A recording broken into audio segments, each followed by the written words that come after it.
what I thought I was going to do tonight, I'm going to adjust a little bit. I've been getting a lot of questions about the state financial oversight and what exactly that means. So I was going to dig into it a little bit, but I'm just going to go through the one part because we worked today so that we could get our levy information out on the website, and I want to review that. I want to take some time and review that. So I do want to hit one slide here. The overview of state financial oversight if we do not have any additional revenue in 2023. Obviously, we have an issue up in May. The fiscal precaution, we did have an individual from the auditor, state auditor, come down and discuss the fiscal precaution. There's 3 bullets that I'll highlight. The negative cash balance in one of the first 3 years of the 5-year forecast. In this case, the forecast we would be looking at if we don't get additional revenues this year, we would be looking at the 3 years that I have highlighted in orange there, 2024, 25, and 26. The ellipse that I've got circled with the negative 1.676 million, that is the criteria that is going to put you into fiscal precaution. So there is no question that we will be in fiscal precaution without additional funds this year.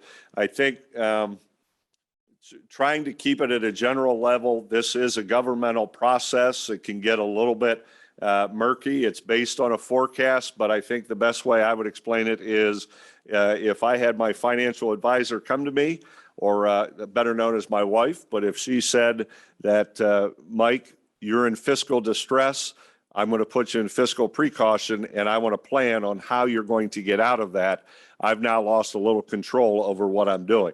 So you're now going to get into, without additional funds, you're losing local control. You're going to have to provide a plan to the state of Ohio on how you're going to get out of that negative cash balance. The other part that I wanted to put on there, and I apologize if I jump around a little bit, but the last row, we put calendar days of cash on hand. And so the ending balance of 2023, you'll see it's $13 million. And people will say, well, that's a lot of money. Let's just keep using our cash reserve. Well, $13 million is 88 days cash on hand. So if you're sitting in my seat and you know you got to make payroll and you've only got 3 months of cash on hand, it makes you a little nervous because you don't have a contingency and things are going to come up. And so the 88 days cash on hand, if you look at your budget at home, I would think you probably have more than 3 months set aside for an emergency. So again, I know the numbers seem big, but the days are small. The second column there, the 2024, you get down to 64, so that's 2 months. And then 2025, you're down to a month. And then you can see what happens is it escalates quickly. When you look at your ending balances, if you look just in 2027, for example, you have gone from having a cash balance of $13 million to being down $10 million. And the thing I want to emphasize is that $13 million doesn't show up overnight. It doesn't show up in a year. It doesn't show up in 2 years. It doesn't show up in 3 years. It's been 9 years since we've had additional funding, and that $13 million has taken that long to get there. It will take 88 days for it to leave if we have to use it. And so I think it's important. We are to the point, as the leader of this district, I hear the word trust all the time. Somebody's going to have to trust the leadership and understand we're losing local control of this school district without additional funds. And it's not to be fear-mongering. It's not to get people upset. I'm just being realistic. We have had enough experience in these seats in these type of problems that the 4.9 is only going to get larger if we have to continue pushing it down the road, and our kids are going to lose services. And so I think it's important. I'm going to leave it right there. That's the fiscal precaution. When you get into the next few stages, you'll see it's even more difficult. The last thing I'll point out is the 3 columns on the ending balance where you have a -10, a -20, and a -33. The only way you get out of fiscal emergency is to show that you have 5 straight years of no negative cash balance.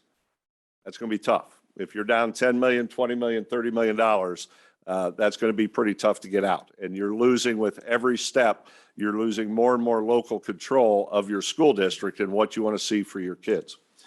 So the second bullet I've got up there, the Board of Education must approve a written plan to eliminate the deficit.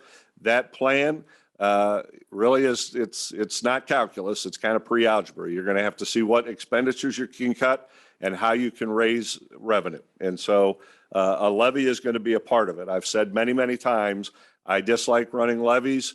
The state of Ohio says this is how we're going to fund our schools, so this is how we're funding our schools.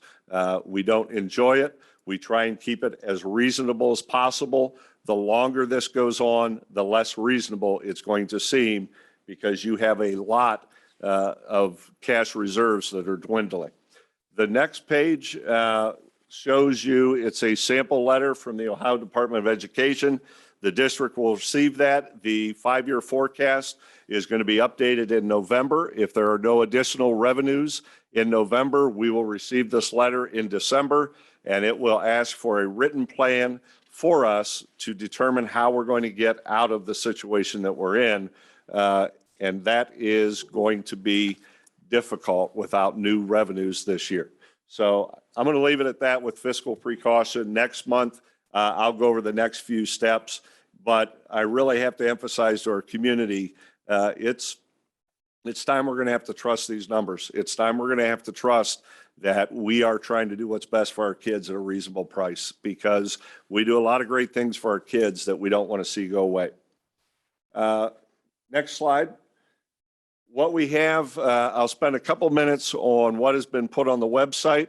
The Levy Facts, we tried to make a sheet that was as clean as possible to read. On the left-hand side, it says Loveland City School District has a 4.9 mil operating levy on the ballot on May 2nd. If approved, property taxes would increase by $172 per year for each $100,000 in county auditor appraised home value. The levy would allow us to continue our excellence. That's what we're trying to do. If the levy passes, you see the green box, continued fiscal responsibility to maintain low expenditures per student. We will always try and stretch the dollar as much as we can, because again, we don't like levies and we would like to continue doing great things for kids. We want to maintain class sizes, our student support, and course offerings. If the levy fails, first and foremost, the state fiscal distress process begins. You will see increased class sizes. Now look at that on the right-hand side. We have some of the worst class sizes in the entire state of Ohio. Fewer course offerings. Need for revenue is going to continue. It does not go away. Move towards state minimum services is what you would be looking at if the levy fails. On the right-hand side, we tried to give some numbers that are clear. 9 years since Loveland City Schools has passed a levy to receive additional funds. The next one, 98% of Ohio school districts have a better student to teacher ratio.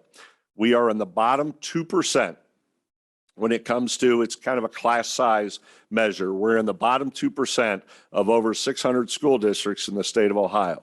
I don't know if our Loveland community knows that. That's not where you want to be when you're talking about teaching kids. The $14.33 is just taking the 172 divided by 12, gives you $14.33 per month for every 100,000 appraised. Half of all Ohio districts spend more per student. So our expenditures per pupil, even though our revenues are very low, we earmark the majority of our expenditures towards our classroom. That's how we can get to 50%, even though our revenues are very, very low per pupil. We are in the top 2% in the state in the Ohio Department of Education scorecard. And I hear people say, well, you're not perfect. Well, we are perfect in that measure. We are. And that is something we should be proud of, and we should be proud of our kids.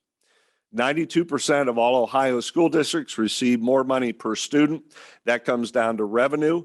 So you can see 92%, we're in the bottom 8% when it comes to revenue per pupil. We bump up to 50% with expenditures because we earmark it for our kids, and that's just doing what's best for kids. The next page we'll take a look at is kind of an interactive page that we tried to develop a roadmap. And again, you can do a deep dive into this, or you can simply read, but Adam, I'm going to look at if the 2023 levy passes, it's the same as what we had on the other sheet. You're able to click on an interactive button there, and you can read through, and I won't read it all, but you can get into some deeper statistics if you would like. When you come out of that with the levy fails, It shows you, we've got the Ohio fiscal distress process where the gentleman from the auditor came down to talk, but we go through what it means for us and how we would have to react if the levy fails. Up above on the roadmap, the 2014, that is the last time a levy passed. If you click on that, the one example we put up here is in 2014, home value approximately $215,000. 2022, it's worth $258,000. The levy cost for both years is the same, and that's because of House Bill 920. We do not get additional funds. So what I say is we're basically on a fixed income until you have additional revenue. The last Loveland levy passed in 2014. The chart over there gives you the history of levies. This is the longest we've gone without additional funding in Loveland City School District in over 40 years. So it shows you that right now we are very, very tight when it comes to what we were trying to do for our kids. Looking at 2019, that was the levy that did fail, and that was part of a construction as well as operating levy. 2020 was simply an operating levy. That levy failed. You can see the district cuts underneath there, 50 staff positions, students. We lost high school busing, and without November passing, we will not be bringing that back. Student offerings reduced in music, gifted, libraries, a lot of different things, but in 2020, the levy failed. Last year, my first year, we were able to avoid some costs. ESSER funding helped. Our teachers and administrators have taken 2 straight years of 0% increase on the base. And then our OPSI group, our classified group, did that this year as well. Responsible spending allows district to postpone asking for additional funding. One example I would give you is using ESSER funds to supplant salaries versus giving out any bonuses or anything like that. Costs avoided in 2022. Again, the 0% base pay increase for everybody. Mr. Collier has started hiring less experienced teachers to manage costs. That puts them on the beginning of the pay scale rather in the middle or the end, which obviously is less expensive. And so you can click on every one of those and we'll give you a little bit more information. One thing, go ahead and click on that again, Adam. If you look at teacher salary costs in Ohio, it's one chart that we put on here. In 2021, 2022, for example, the teacher salary, the average costs went up 2.3% for the state. Here in Loveland, the teacher salary costs went down 1.3%, went down 1.3%, the teacher average salary costs. And that's because of the hiring practice as well as the 0% taken on salary. So there's a lot of other information there. On the bottom, there is some more information with the 4 bullets. You will see highest academic achievement we've highlighted. If you click on the next one, Adam, fewer teachers per student. Loveland provides an excellent education. We are 594th out of 609 public school districts for our student to teacher ratio. So when I hear people say, well, you need to right size, if we were to reduce by even 5 staff members, we're going to be virtually the worst in the state of Ohio when it comes to class size. And that's where we are when you say right size. And moving on, the other 2 bullets on the page, less money per student and low cost per student, we've kind of hit. And I don't want to take too much more time on it so the board members can have questions. You can see that we're in fiscal distress, and this is going to be a financial crisis if we don't get this addressed. I don't know of any financial metric that's out there that shows that over the last couple of years anything has been mismanaged. When I hear trust, I need to know what that means, because we're all going to have to trust each other, because this is going to hurt our kids. And I will leave it at that.